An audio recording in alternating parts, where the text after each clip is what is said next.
अस्सलाम वालेकुम रहमतुल्लाहि व बरकातुहू।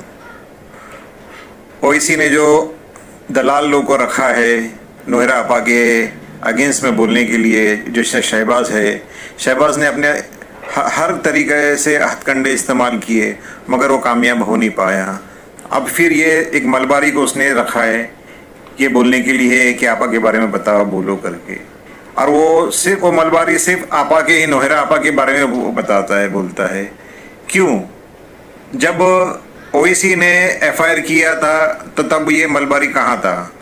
तब क्यों नहीं कहा कि ये हाँ हीरा गोल्ड सही नहीं है, गलत है, मत लगाओ करो? काहे के लिए नहीं बोला? अभी ही क्यों बोल रहा है? क्या वजह है इस चीज की? क्योंकि ये एमआईएम का दलाल है, ओवैसी क्या काम करता है और उसके नक्शे कदम पे चलता है। वो टाइम कहाँ था जब ओवैसी ने एफआईआर किया था? तो तब क्यों नहीं बोला? हाँ, तो फिर ये क्यों नहीं बता रहा है कि ये ओवैसी गलत है, उसका बाप लैंड ग्रैबर था, ओवैसी मुसलमानों को खाली उकसाता है और उनके वोट लेने के लिए इस्तेमाल करता है? वो क्यों नहीं कहा? ये मलबारी अपने आप को दीनदार बोलता है, दीनदार बताता है, ये एमआईएम का दलाल है, ये सिर्फ हीरा गोल्ड नोहरा शेख के बारे में ही बोलता है, ओवैसी के बारे में कुछ नहीं बोलता। ये मुसलमान को बहकाता है और बीजेपी को सपोर्ट करता है और उसका बाप लैंड ग्रैबर है, और दारुसलाम बैंक जो हराम कारोबार है ये क्यों नहीं बोलता? और शहबाज ने जो गलत काम किया है और रेप में इन्वॉल्व है ये नहीं बोलता। ये मलबारी सिर्फ डीए से इसके बारे में भी पढ़ा हुआ है, जो कि शहबाज बोलता था कि हाँ ये एमई और डीए से पकड़ो, उसकी बोली बोलता है, शहबाज की बोली बोलता है। और ये अपने ऑडियो में बताया या नोहरा आपा पैसा देना नहीं चाहती, दीनदार होने के बाद ये बोल रहा है कि आपा पैसा नहीं देना चाहती है, बोतान लगा रहा है, और बोतान का सजा 80 कोड़े है। और ये जितने भी फोटो बताया है ये सब बता रहा है कि ये एमईडीए से है, ये झूठ बोल रहा है, ये हीरा गोल्ड के मेंबर लोग है और ये एमईडीए से अपने आप को ये बता रहा है, ये पेश कर रहा है, ये सिर्फ किसी शहबाज के बोलने पे कर रहा है। और ये मलबारी ये नोहरा आपा पे जो बोतान लगा रहा है, ये पैसा देना नहीं चाहती, और ये फोटो में बता रहा है ये एमईडीए से, ये झूठ बोल रहा है, आपा पे बोतान लगा रहा है तो उसके 80 कोड़े। ये नहीं जानता ये दीनदार रहने के बाद ये सब बोल रहा है। जब आपा पैसा देना चालू कर देंगी, सब हो जाएगा, तो फिर ये बोतान का क्या होएगा? इसको तो 80 कोड़े खाने को पड़ेंगे। ये मलबारी है कौन? क्या हीरा गोल्ड में इन्वेस्टर है? नहीं। ये मलबारी एमई है? नहीं। ये मलबारी डीएस है? नहीं। ये मलबारी कोई ऑफिस में हीरा गोल्ड के ऑफिस में काम करा है या कुछ काम करता है? नहीं। तो ये नोहरा शेख के बारे में क्यों बोल रहा है? ये भी एक सवाल होता है ना।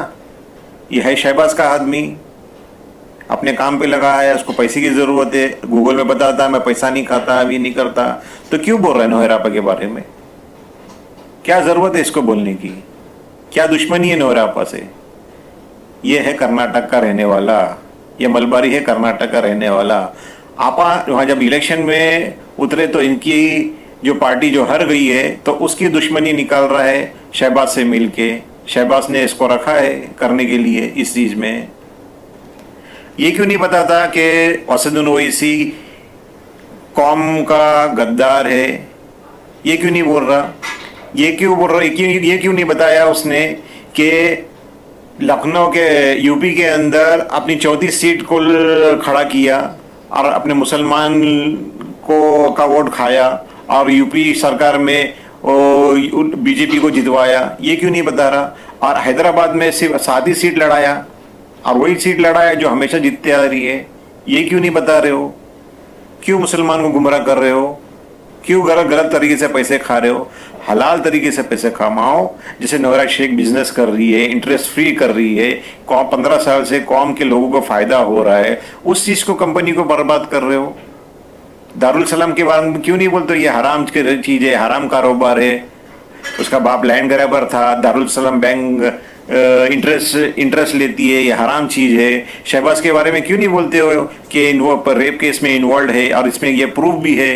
ये वो प्रूफ है जब नोहरा शेख अंदर हुई थी तभी का है ये क्यों नहीं बता रहे हो? तुम इतने गलत काम करते हो, अब तुम गलत का साथ दे रहे हो तो क्या अल्लाह ताला तुम्हारे को नहीं पकड़ेगा?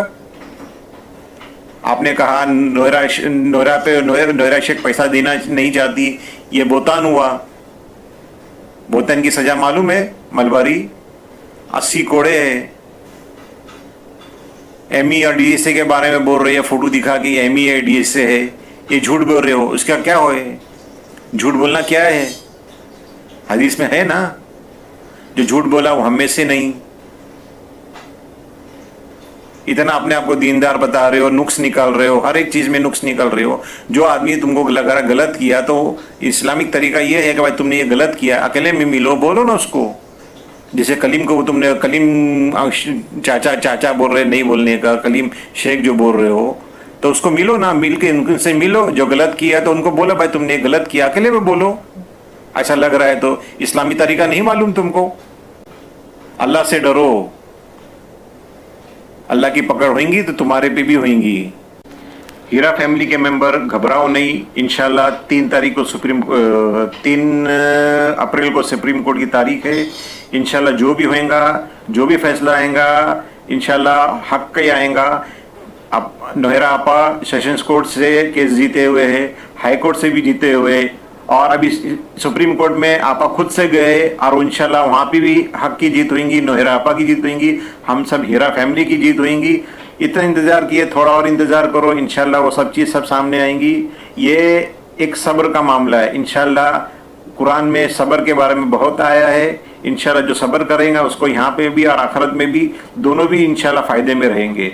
और जो इस तरीका से जो गलत फहमी को पैदा कर रहे हो, बीच में कर रहे हो, मुसलमान के बीच में झगड़ा लगाने की कोशिश करो, ये अल्लाह ताला उनसे निपटेगा। अस्सलाम वालेकुम रहमतुल्लाहि व बरकातहू।